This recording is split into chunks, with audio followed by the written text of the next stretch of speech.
I'm the Liberal Democrat candidate, MP candidate for Bethnal Green and Stepney constituency. Assalamu alaikum. Welcome to Hawa TV. Welcome to a new episode of an Out and About with Romana. Today we're very, very fortunate. We're in the private house, beautiful house, may I add, of Rabina Khan, selected MP candidate for Lib Dems in Bethnal Green and Stepney area. So, assalamu alaikum. Romana, thanks for having me on Hawa TV. Congratulations as well. 3 years now, isn't it? Thank you so much. But before that, আমি কইতাম হইব Rabina Khan আমার বাবি। So, তাইন আসলে তান বাড়ি হইলো ঢাকাতে কিন্তু তরাইল। So, Fura family. Indeed, family. Over 30 years I've been married. Ale dotral dahadokin. So, you know, my parents must have thought, eto shunam shun join. Dahadokin or lagi to dewa laksino. Absolutely. Ar ami kita koitam. Ami to fura dahadokin gulafganji. So, ikta side rakya. But foila ami afnare congratulate her. Tura sileti matimo English matimo tura Benglish izubo interview. Achtuk congratulations for becoming being selected for MP candidate for Liberal Democrats. What was the process like? Is there a process to go through? Yeah, so I am thrilled that I am the Liberal Democrat candidate, MP candidate to stand in the Bethnal Green and Stepney constituency in the forthcoming general election. And I am pleased because I went through the process, I made the application and then was selected. I think one of the reasons that I stood is because I've had so many people in the run up to the general election ring me up and say, you have to put your name forward. I had several people who knocked on my door, met people on the street. It was an incredible moment because I had moved on in terms of writing. I was doing my own thing in terms of representing the community through the Financial Times, writing about our communities, our climate change.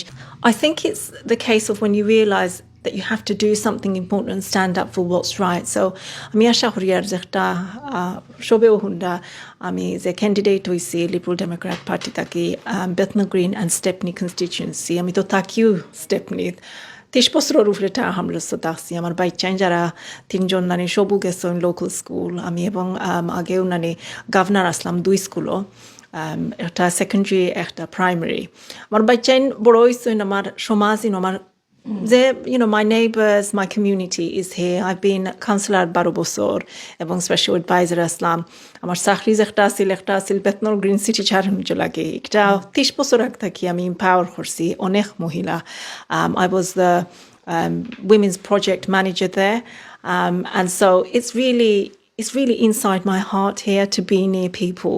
তো একটা experience আছে housing এর ব্যাপারে 12 বছর councillor এবং cabinet member housing এর লাগে আমার অনেকটা এক্সপেরিয়েন্স আছে অনেক মানুষ স্টিলস আইন আমার কাছে যেন নানি একটা অ্যাডভাইস নিতা অ্যাডভোকেসি নিতা আমি আশা করি আর যদি আমি এমপি থাকি ওই যাই MP I want to be a constituency MP যে নানি সমাজের আমার কমিউনিটির মাঝে থাকে সবসময় অ্যাক্সেসিবল যারা আমারে ফাইন আমি থাকিও স্টেপনিত আমার এখন নানি না ফাইতা নাই অ্যান্ড উচিত হইল যেন আমরা যে সমাজের একটা সমস্যা আছে কনসার্ন আছে ওটা আমি ধরি না পার্লামেন্টে নিতাম আর একটা ইনফ্লুয়েন্স হতাম ইনফ্লুয়েন্সিং চেঞ্জেস লিজ হোল্ডার আপনারা জানেন সবেও নানি একটা service charge high we want to get rid of leasehold system we want to fight for the rights of social housing people in the private rented sector those people who have disabilities and from mental health to different things that they're facing I'm campaigning already against the privatisation of GP surgeries because at the moment, under Marshinani GP, after appointment failure, delay in ambulance services, the NHS is in a disaster. We need a much more vocal voice. I think Bethnal Green and Stepney is a constituency. They vision different. All Liberal Democrat MPs, they voted for the ceasefire. They also called for the release of the hostages. They also condemned and voted against the anti-boycott bill. This was fundamentally divisive. Our MPs have been very good on this, talking to people.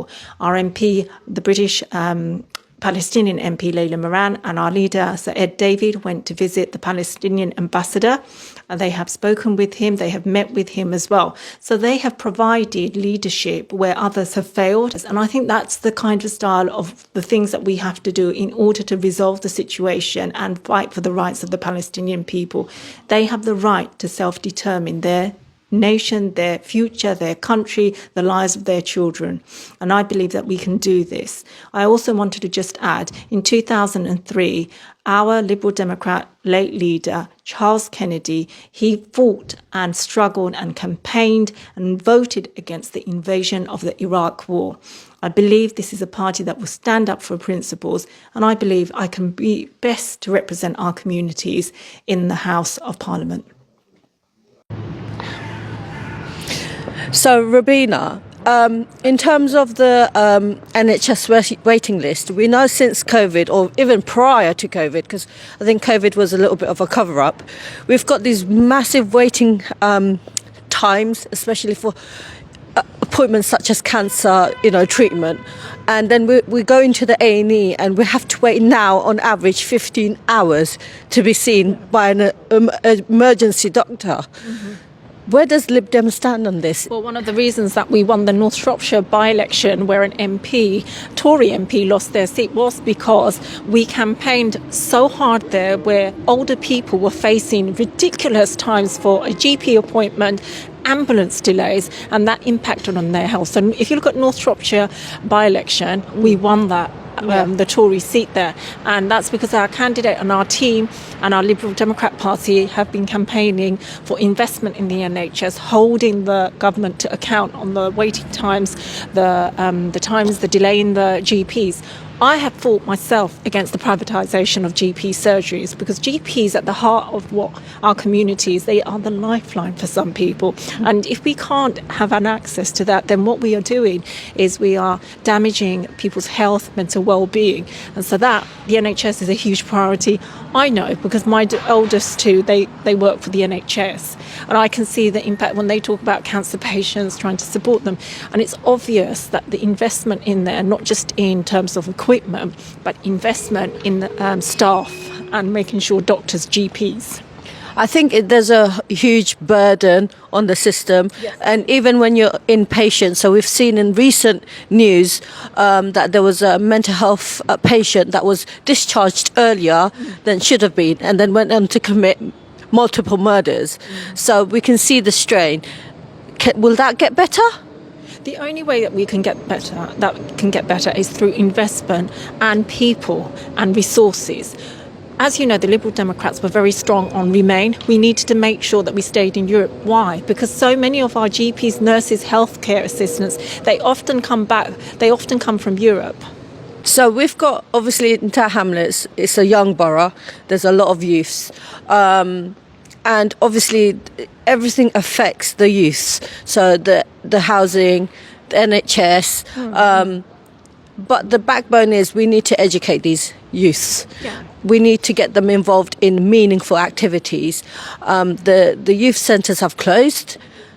What are your stances on this and in terms of education as well? So we were the party that introduced pupil premium. So let's not forget that with the Liberal Democrats. I would also say to you that COVID has had a huge impact on the education of our young people and children. I know because when I have supported parents and families during COVID, many of them couldn't support their children on online education. Young people didn't have laptops. They didn't have online. The internet fell apart. They didn't have access to books. They didn't have access to resources. And many families whose first language is not English can't always support their young children. And so one of the things that the Liberal Democrats have been very keen on doing is plugging that generation gap of education, and it affects Black, Asian and ethnic minority communities, disproportionately affects that community. Almost 2 million young people are behind on science, English and maths. And what we feel that we need an investment, a targeted investment, almost like a supplementary tutoring program in which young people can access that, because unless we put that investment in, they will not be ready for secondary school and beyond. So plugging that big gap between what COVID has left is vitally important to us. Absolutely, and I think that was one of the promises made by the government at the time. But moving forward, in terms of higher education, student fees, now I've got a son that's almost going to a uni, well, will be in September. He's going to leave uni with like £70,000 in debt. There are other ways now when we're looking at grants and applications, and that needs to be put forward to in terms of how we support young people to higher education. I've also noticed that we have got more and more apprenticeships that are coming through, which a lot of young people are interested in that, and which way they earn and they also get their degree. I think importantly, employers have a role to play in this, in encouraging a generation of young people to be able to access jobs and employment. But what we haven't looked at, and I think this is critical, is that we are not preparing a workforce to be ready for artificial intelligence. And I noticed this years and years back when we saw Sainsbury's, or if you saw some of the supermarkets, the cashier service have gone only to be replaced. This is part of artificial intelligence, and we haven't prepared for that.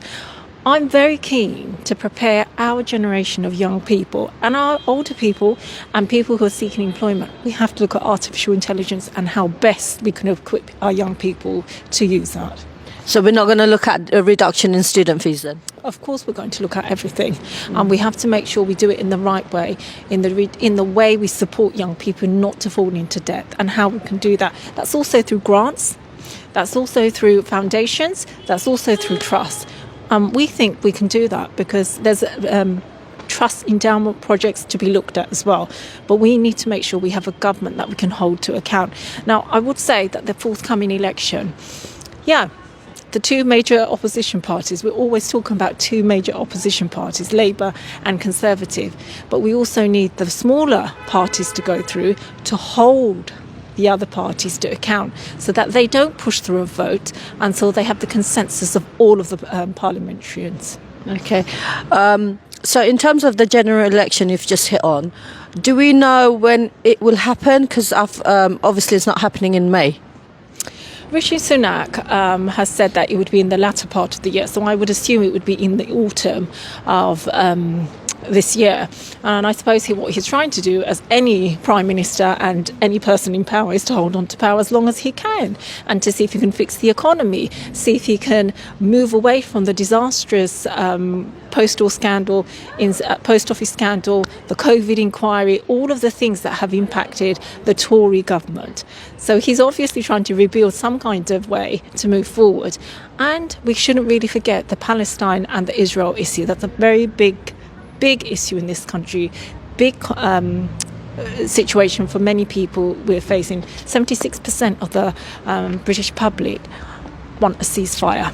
Why is he not implementing that mandate? People are calling for a ceasefire and still not listening. So if he's not listening to the public, what makes people think he's going to listen again if he were to get into power? So this is a Prime Minister still holding on to power. Thank you. Thank you, Rabina Khan. Thank you for giving us this opportunity and time. Congratulations on your MP candidate selection. We wish to see more of you, see more of what you believe and your pledges and your manifesto once that's delivered to the public. And keep us on updated. Yeah. Well, I'm the Liberal Democrat candidate, MP candidate for Bethnal Green and Stepney constituency. আমি থাকি Stepney. আমি 12 বছর councillor আসলাম, special adviser আসলাম, cabinet member for housing আসলাম। আমার অনেক মানুষে তুকাই নেব, মানে they want me to stand. আমি জানি যে আমি মানুষের যে 60 মানুষের সাইরা যে এমপি একজন নানি কনস্টিটিউয়েন্সির Stepney Green যে এরিয়া থাকি অনৌ থাকমো, I won't just be an MP that খালি পার্লামেন্ট থাকইন। আমি এই ধরনের এমপি থাকমো যে নানি আমার কমিউনিটির মাঝে থাকমো, সমাজের মাঝে থাকমো, সাহায্য দিমো, advocacy দিমো. I can be that power in the parliament for so many of our communities in Bethnal Green and Stepney. It's a new constituency, a new vision, a new MP. Thank you, and we wish you all the luck, as we do to all MP candidates. Inshallah, we will be covering this general election. We need the voters' voice to be heard. We need it heard loud and clear. And obviously we need a change. I think change is good. Change is good in any system, but we will wait and see the results. Thank you for tuning into Hawa TV News. Romana Anam.